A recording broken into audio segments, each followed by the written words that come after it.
I'd like to thank the Most High for giving me the opportunity to do this live and allow y'all to join me. And I know this is such short notice, me going live. I try to do it like that sometime because it's things I want to put out there.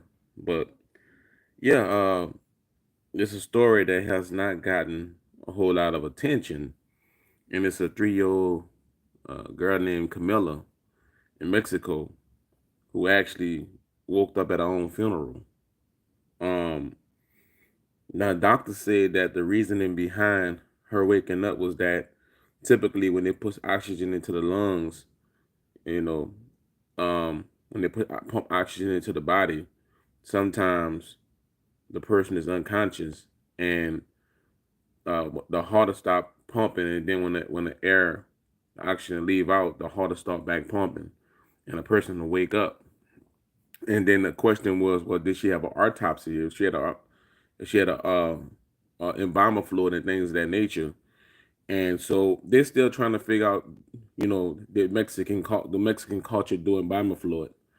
But that brings me to this right here, and this is my question. We all have lost loved ones, right? We all have lost loved ones, and everyone have gotten that message where it's coming to your family, and they come to the family and they say, well, this person ain't nothing else they can do. This person is gone. Now, I wonder how many times they went to families and they said that they can't do anything, and you think that your loved one died, and your loved one is actually just in a coma, and your loved one actually died in embalming fluid stage, in an autopsy and embalming fluid stage. I wonder how many people actually still be alive. They just been in a coma state, and they actually die when they're doing the autopsy and doing the embalming fluid at the funeral homes. Because if you're not dead, the autopsy and the embalming fluid, that part of it will actually kill you. So I wonder how many people that actually experience, death after they left the hospital because they were pronounced dead at the hospital.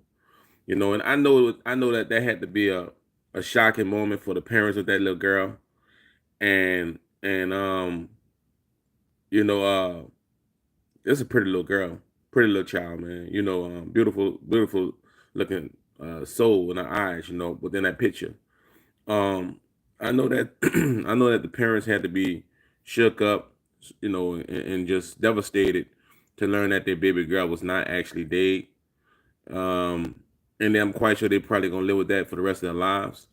But it just make me realize, I buried my father last year, and it make me realize that or make me wonder, you know, when a hospital deems someone dead, you know, is that person actually dead? And then when they go to the next stage, if they are alive and they just ain't breathing at the moment or whatever the case may be, you know, does that next step actually take their lives? Like when they cut the back of the head and they check the bomber fluid and they injecting bomber fluid and all that, they drain the blood. Is that the actual step that's actually, your relatives are actually leaving you at that moment because they're in a deep state of coma but been classified as dead? And they're